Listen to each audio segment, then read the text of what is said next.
Hey, Michelle Doss here. I want to share a really important training module that normally I only share with my private one-on-one clients, but I really wanted to help you understand something that most people don't know about.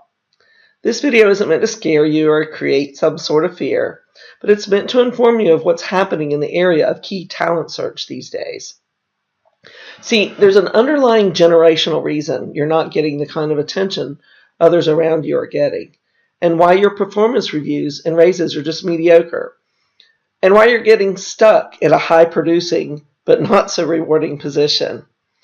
I want to help you understand why these things are happening, and it's really going to help us with progress on the call, because I don't want to spend our one-on-one time explaining all this stuff to you.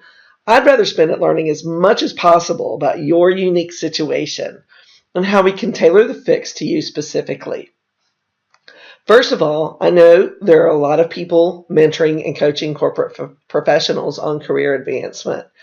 And it's not that it's not true what they teach. It's just that it doesn't really work. It's like putting together a resume. There are some resumes out there that are really informative, but they just don't put the person in the best light. And then there are resumes that stand out and make the hiring manager want to get that person in ASAP for an interview. There's a very distinct difference in your chances of landing a job if your resume goes in the keeper pile rather than the round file, if you know what I mean. Recently, there's been a massive shift in talent identification, and specifically in what directors and VPs are looking for when they decide who to promote into leadership positions. And I want to help you understand what's going on and why everything you do seems to fail and doesn't get you the recognition you want and the promotion and raise you deserve, and the relief of having what you need for your family and your lifestyle. It's like running on a treadmill and the incline keeps getting steeper and steeper, and things just keep getting worse and worse.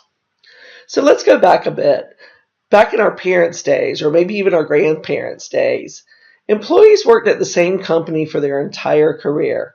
They mostly entered into the workforce as equals without any specialty training, and they learned a specific job along an assembly line, for example. And they followed the rules, and then mostly by tenure and good work, some moved up in their organization. You can expect to move up 1 or 2 levels, probably at most, and then you worked out your years until retirement, after which you lived off your pension. Things were pretty predictable back then. Then, sometime during the 80s and 90s, there was a shift. People came into the workplace with more specific training and education, and then continued honing their specialties. There were 2 choices for most professionals, a management path or a technical path. And those that chose the technical path continued perfecting their expertise and became subject matter experts. But they were stuck in that technical path that didn't offer an upward development plan. And the only way to move up was to be forced into a management role. And those that chose the management path had training classes and mentorships available and could focus their quest for expertise in people management, strategic leadership, and budget responsibilities.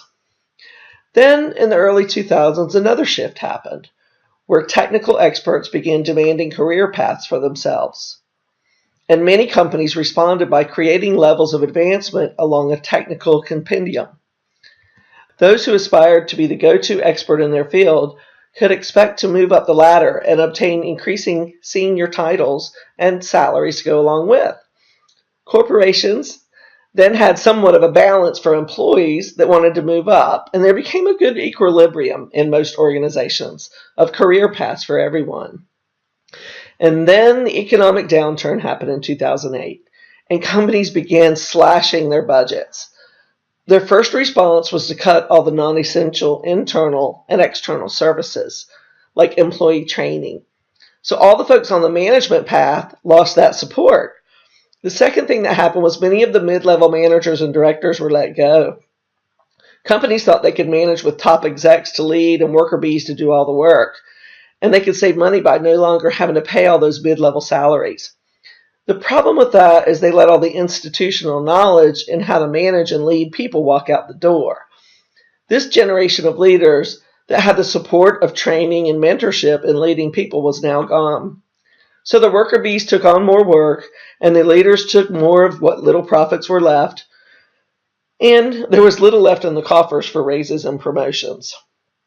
Surviving the next several years as a worker bee wasn't easy. The shift in how people got promoted now was born from a position of scarcity. And as often happens in scarcity environments, things turned pretty barbarous. Gone were the days of moving up due to tenure or how much leadership expertise you exhibited. No longer were people moving up on their merit. And in many companies, the change happened up and down the ladder. People moved into leadership positions without any management or leadership training, and their immaturity in their roles really showed. They hired friends and family members and promoted brown nosers and yes men, and in many organizations, there became a kind of bullying environment that you were either part of the kiss-up crowd or you were the enemy. It likened to how a pack of stray dogs can get together, and they get rather bold and nasty the more they pack together. Now, while I was not in the workforce during the days of automatic tenure and pension retirement, I was there throughout the other stages. I entered in the corporate days where management and leadership training was abundant, creating accomplished and well-rounded leaders. I later saw the shift that offered technical professionals a path forward so they could continue to excel in their craft and leave behind the people management that they so didn't want to do. I was there during the financial crisis in 2008 and lived through the repercussions of major budget cuts, discontinued leadership training, and a mass extinction of good leaders. And unfortunately, I had to live through the uncivilized years of leading by fear and playing favorites, and those who hadn't taken the course in people management. And what I saw and experienced was a real crisis for corporate professionals. The culture created by this downturn in civility became the iconic hatred of corporate life, where people felt trapped by so-called golden handcuffs, and they didn't have enough money to do something else, so they stayed in their miserable situation and tried like heck to figure it out all on their own. But there was something good that came from all this. At least for me, there was, and the people that work with me. You see, I'm a survivor. And I'm also an expert strategist and problem solver. I have an executive belt and a master black belt in Lean Six Sigma. And I consult with many corporate executives in crisis management, high-stakes decision-making, and developing key talent. I learned all of this by surviving the shifts in corporate environment over the years. With each shift, I learned to be more nimble and more strategic, to the point that I began craving change.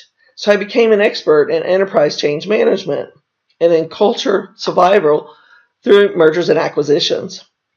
All these redesigns of who I was as a corporate professional were born from challenge and change and perseverance. And throughout this entire time, I learned three things. That whatever is going on that I don't like is not going to get better by itself. That going it alone was by far the worst way to figure out how to survive in the jungle. And sometimes you need to look in the mirror and realize you're in a serious situation and you have to change something big to get out of it. See, it's often easy to get swept away by the complexity and chaos of daily life, at work and in your personal life, and just bury your head in the sand and hope things change tomorrow. And the more you bury your head in the sand and hope that miraculous performance review and that merit raise year after year is going to come along, the less visibility you have and the less likely it is that you'll ever be promoted. It's really sad and it's not necessary. So I want you to understand what's going on in the most recent corporate shift in talent identification. So when we talk on the call, we can jump in quickly on how to get this fixed. So if you're kayaking down a really quick river that is full from the spring runoff, that river's beautiful and smooth flowing on most of the surface, but underneath it's churning and ripe with eddies that can pull you down and keep you under, swirling and swirling in a death grip.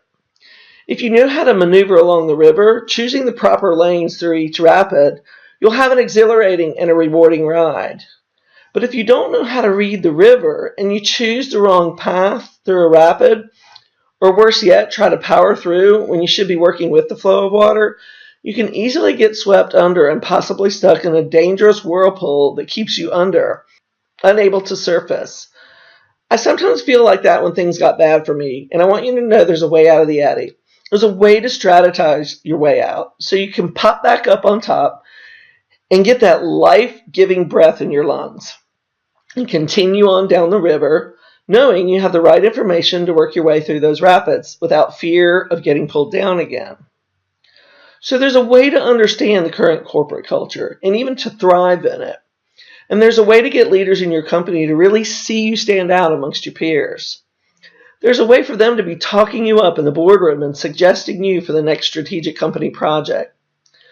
But going it alone is not going to get you there. You've already tried that, and it hasn't gotten you anywhere. It just doesn't work. And you know why? It's because you don't know the river. I mean, why do you think kayakers hire river guides? It's because they want to learn how to traverse the river from someone who's been down it hundreds of times and knows the river inside and out. And fortunately for you, I know the corporate river. I have the knowledge of how to survive the death grip of the eddy, and I know how to maneuver through the rapids and come out at the end feeling exhilarated and rewarded. And I can share the knowledge I have and that I've shared with all my clients with you. I want you to take a minute right now and be totally honest with yourself. Know that nobody else is watching or listening, not even me. I can't see you. And I want you to look in the mirror and say your truth, that you're in a serious situation and you need to make a major move to get out of it. You see, today's culture, it's not going to change. It's not going to change back to the way it used to be, regardless of how well the economy does. As corporate companies enjoy tax cuts and larger profits, guess where all the money's going? You got it, right in the bank accounts and retirement portfolios of those at the top. So when asked if they would be willing to give up even 2% of their earnings to profit sharing for employees, 98% of CEOs said they would not. 98%. And the 2% that supposedly would is probably the margin of error in the survey anyways. So the river is not changing. So what do we need to do? We need to change our strategy. We're not going to bury our head in the sand. We're not going to go it alone any longer, hoping and praying we chose the right path through each rapid. We're going to figure it out by hiring a river guide, and we're going to make a massive change. I want you to have hope. And I know that you can pop up out of the eddy any minute now. You don't need to try to find a job somewhere else because the culture is at least the same there, and probably worse. You don't need to give up and keep working your fingers to the bone. And you don't need to be a turncoat and start brown-nosing your way to the top. I want to encourage you that there's hope. We can fix this. I get a lot of clients that are right where you are. They had everything going against them. And guess what? Every single client that has worked through the system with me has popped up out of the eddy and moved up. And most of them continue down the river and are back to enjoying their careers. So really, you have no excuse. The solution is right here ready for you to take. You can do this. The number one skill I'm going to leave with you today so you can take care of your family, pay off your debt, and fill up your retirement portfolio. The number one skill is to invest in yourself. You've seen in the webinar, and you'll hear more during our call, that the solution is pretty simple, and it's just not that obvious. And the most important thing of all is it works over and over again every time you want to move up. And once it becomes a way of life, it's just who you are and how you show up. I'm really excited to talk to you. I hope this little video helped you understand some of the backstory to how all this came to be, so you can understand how it will apply to your personal situation and how together we can really dig in to how to fix this for you. That by combining the system, you and me, we can make this work in your favor. I've got some other videos and stuff on this page, so make sure you check everything out before our call. That way, you know everything I'm sharing, and I know you've seen it all and can jump right into getting to your situation.